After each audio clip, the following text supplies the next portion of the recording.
You have to remember, and this is really, really difficult to remember sometimes because we're so oriented towards optimizing conditions, and that's what makes humans stay alive, right? We're always optimizing conditions, so to speak. So we always want to not deal with the stuff that's not good. But often that message, when it's heard, doesn't have to pop up anymore, right? Because they are not current messages for the most part. Chronic holds are not current. So they have installed themselves over repetition or repetition of coping. So when the body goes, but we need to be vigilant, and you go, no, stop it, right? The body goes, but I can't stop it, I have to keep you safe. We have to be very careful. And you're going, oh, shut up, everything's fine, right? Like, so that's kind of how it would play out if we had a cartoon. But the moment you turn towards that sensation and say, okay, I hear you. Thanks for making me aware. Then the body can go, oh, thank God, she finally heard me. Right? And then the thing that used to be such a niggling, pestering thing, like you said, is almost pleasurable because that part of you, right, that part in the nervous system goes, ah. And then that pleasure that you're feeling, and there we come back full circle to why did I tell you all of that? The moment you kind of release the hold on these things, the energy gets freed, right? And because we have limited amount of energy, anywhere where you have a knot or a hold or contraction, you are trapping energy, so to speak, that's not available for anything else. And so very much like when a muscle knot releases, when a psycho-emotional or psychosexual hold releases, then it's like super pleasurable because it's the energy kind of fizzes up and is available again for feeling and for enjoyment and for vitality. So over time, as you kind of track these sensations and then open them, there's like all pockets of pleasure available from just the release of the knot. I used to do long form nonlinear sessions after I had a bunch of not so fun stuff happen over the years, amongst them my house burning down and my previous teaching partner dying in a horrible accident and some stuff. I mean, there was a period of not so fun stuff, and I would have to practice with a bucket next to me because eventually I would hit like the deeper layers of that stuff, and I tend to throw up very easily. And as you know, there's whole traditions of plant medicines or whatever where purging is considered the only way to deal with it, right? And there's something to be said about it because it's that stuck stuff, but it's not always pleasant, and you don't want to feel like that. But it's a fairly normal response to some really old stuff being popped. Now, the chronic holds or old injuries that are still in your body. And you said that, right, to begin with, that you have like an enormous amount of trauma stuck around your injury. And so, of course, when you talk about that, and you talk about it in a controlled, kind of supportive environment, it can loosen itself, and that's the whole idea.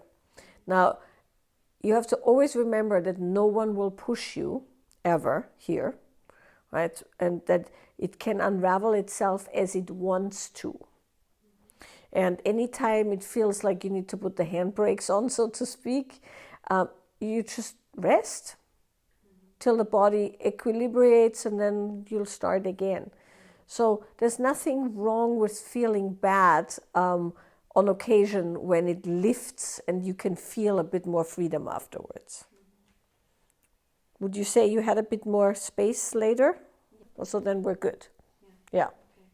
But we'll just, there's nothing to worry about because it's not like I'm throwing you off the balcony here or something. Right? It's like very, very gentle excavation. And for many people, they don't even realize that stuff has shifted till weeks after a workshop. And then I get emails, oh my God, I just went home for the first time and I had no reaction to my whatever, niece, nephew, father, whatever, or, whatever, random stuff. It's super subtle sifting via the body. So, you do only as much as you want to, and you trust that your body does the rest. Just relax your body. Your body knows what to do. So the less you interfere or brace against, quicker it will wash through. You don't have to sensitize to the meaning, right? So there's a difference between something happening and you knowing what it means. So you don't sensitize to the meaning. So you don't go, 3 years old, in the woods, fell over a rock. You don't. That's not sensitization. All you need to do is feel that there's something there and continue moving. You just go along with what the body wants to do, right? That's all you need to do. Sometimes there's no content whatsoever, because sometimes there's just no content whatsoever. There's like whole strata of experience that are actually just, bland, let's say. So there's nothing you need to do. You're just allowing the body to move. And then ever so often you'll hit something, right? And then that will have some content, either physical sensation, an emotion, a thought, any combination thereof, or this is also a good one, when you hit that one when you do nonlinear for longer periods of time, you hit that utter boredom. Have you had utter boredom? Yes. Utter boredom is like when you understand how the nervous system works, utter boredom is like the equivalent of having struck gold. And what I mean by that is utter boredom is the ceiling to the experience, right? And what another way of saying that is, all the stuff that's really worth diving into is typically sealed with this glossy blandness, the numbness, or the kind of freeze response of years past.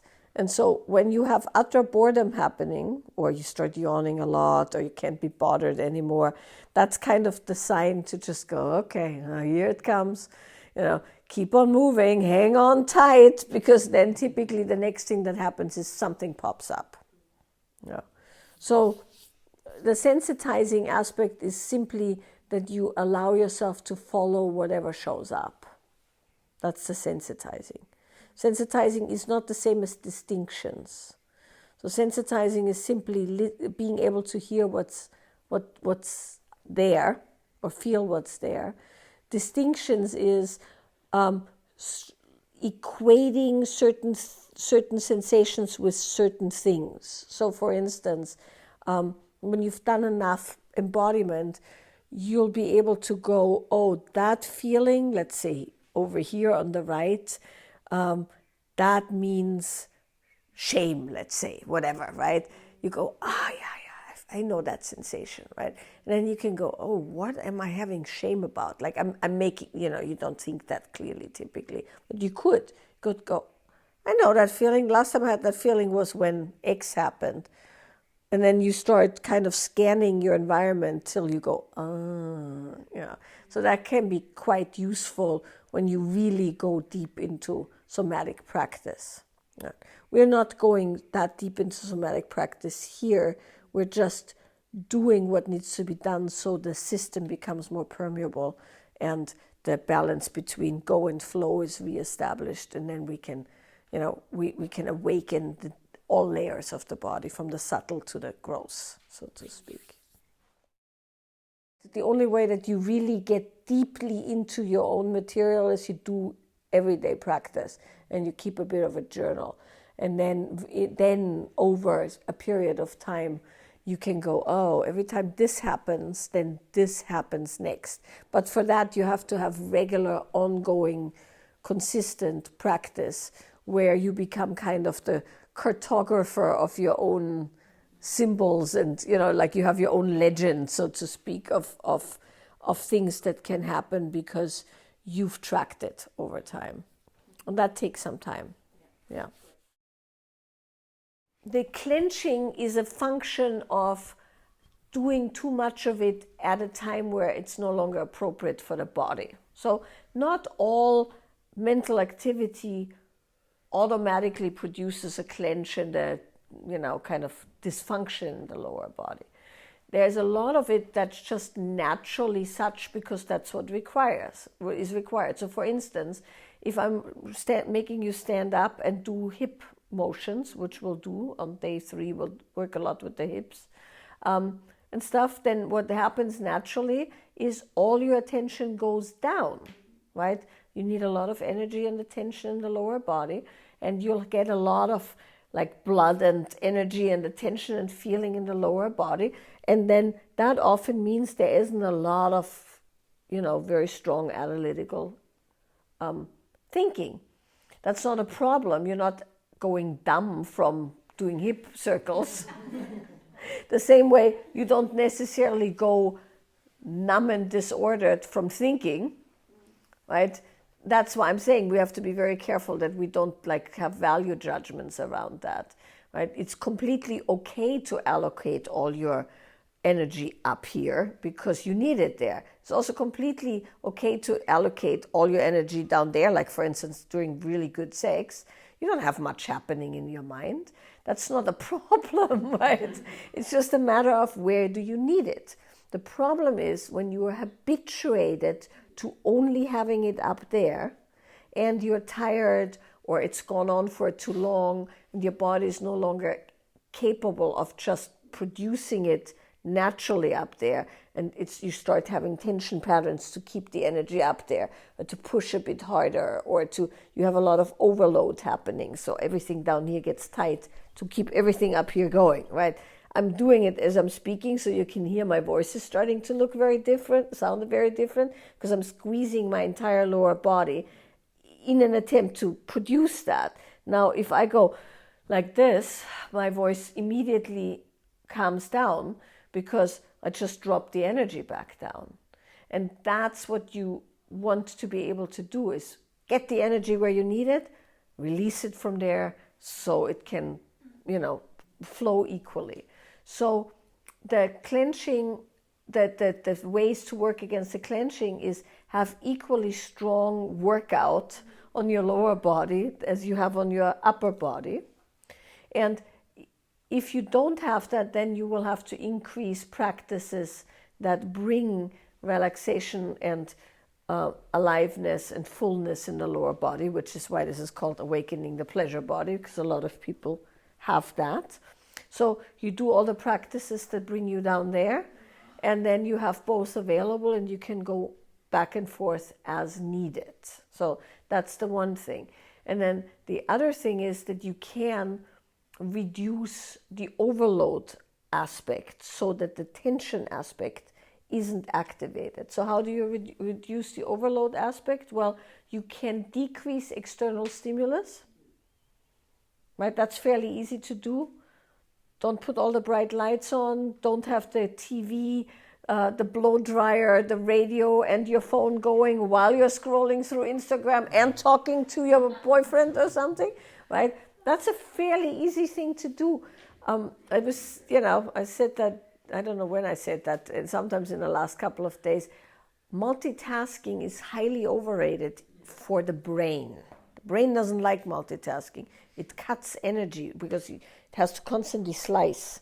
And so you can reduce that, and that automatically creates less bracing in the body. And then you can, of course, also reduce that crazy mental stuff that's happening. And that's typically best done with a combination of actually lower body practices and movement and some good old-fashioned meditation. Yeah, nothing wrong ever with learning how to quiet your mind a bit. Yeah. Yes, well, you can also actively work with, like we did today with Steve, right? We'll do some more of that tomorrow, actually, where we actively work with pulling up and letting go, right? So that you can learn the distinctions around that chronic tension pattern versus acute tension pattern versus relaxing areas that are not needed for the activity. Because one of the things is most activities we've learned under duress. So a way of saying that is, he had you do all the stuff today, right? And if you are not super clued into your body actually does different things than what you think it's doing. And now if you then get, fixed on that instead of relaxing, you build a tension pattern into the activity. And then you might learn the movement, but you have the tension pattern of the panic of not doing it right, or not knowing what you're doing and wanting to look good while you don't know what you're doing. And now that's built in forever and ever. Now you have a chronic tension pattern around the performance of a simple activity. And so you can learn how to reduce those tension patterns by noting them and letting them go. And then only the activity remains. But ideally, you learn these things in a relaxed way, but that's not always easy. So yeah, it will go away, and you can also actively relax it. And nonlinear movement is designed to actively relax it. Tomorrow will be a whole day around releasing stuff from your body, mind, and soul. So tomorrow we'll work with active release in all different kinds of ways. Tomorrow is the day of exorcisms, so to speak. It depends on the practice, and it depends on the practitioner, right? So let's put it this way. I've had tantric training since I was 16, and I've done an enormous amount of practice. And I was only allowed to do sexual practice when my body was relaxed and open and had conductivity. Inner channel practices, side channels, being able to know what I'm doing with the chakras, being able to keep my attention steady, being able to stay embodied even under very severe circumstances, so to speak, being able to keep the tongue where it needs to go, the eyes where it needs to go, track all different kinds of things upside down, sideways, and keep the heart open. And only then was I allowed to do sexual tantric practice.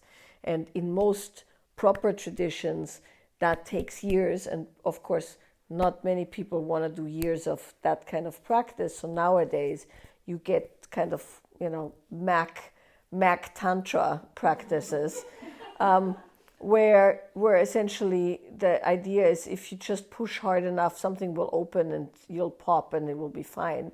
And that does happen, for some people. And then some people you see for the rest of their lives in any workshop where they have to stand with another person, they go like this every time they feel a bit of energy moving through their entirely fried central channel. And that's an injury, right? That's an actual energetic injury. But for other people, because they were prepared and they did all the preliminaries, so to speak, they're wide open and it's very good and they can engage very fully. So it's not these practices are bad and these practices are good. It's like you need to know your system.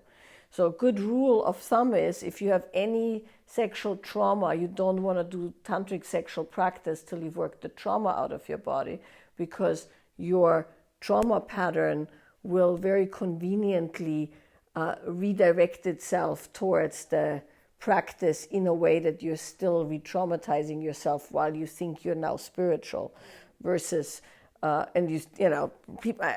I used to work with people at sexual ritual abuse, and very often in sexual ritual abuse you will find that people found gurus that exactly behaved like their original aggressors, but with a spiritual, like whatever, powdered sugar coating. So you have to be very careful that when you enter, particularly in the sexual domain, where you are opening the subtle body, right? Because it's different when you do, let's say, yoga. You're not allowing somebody through the layers of your subtle body and into your actual body, right? In a yoga class, I hope. But when you do sexual practice, tantric practice, or Taoist practice, you are actually inviting people into layers of existence that you might not even be aware of. And if those layers have scar tissue, injury, trauma, unresolved stuff, your practice will attach to that, and then your practice will be connected with the previous injury. And if you're really lucky, it pops open and then scars over a bit less. But if you're not that lucky, it pops open and scars over harder. So, but that's not to say that any of those practices are bad practices or not appropriate practices. They might just not be appropriate for that person's body. Right? And often in sexual instructions, everybody's got skin in the game, so to speak, right? Because there's so much attached to it, and you're supposed to look good and be spiritual and breathe the right way and do the right hand posture. And I'll tell you something, when you go into the higher tantras, none of that's even required. You're just wide open bliss in total connection. But that means you have to have form before then, and if the form is compromised, you don't get past a certain stage. And that's often what you see. People just try harder, more. 3 partners, 4 partners, whole fist in, finger in the ear, whatever, right? Like it just gets like weirder and weirder and weirder in the sense that some sensation needs to be produced to feel like the thing is still intact. And very often, when I've worked with people who've had some real injury in that way, you have to take it all the way back to basic. So basic that people freak out because they no longer feel special. Yeah. Whereas like all they're allowed to do is hold hands for a year, and gently, caress each other or something, because it's so extreme. I mean, we're talking extreme cases. So it's not good or bad. It's just you have to seriously. The way you know if something's working is essentially your body's more open, you're more relaxed, all your real friends think that you're way better off, your life becomes more abundant, joyous, your body is healthier, your skin glows, and you actually no longer feel like you need to do special things because like life is just incredible as it is. That's when you know you do really good sexual practice, right? If that's not the case, I would re-evaluate.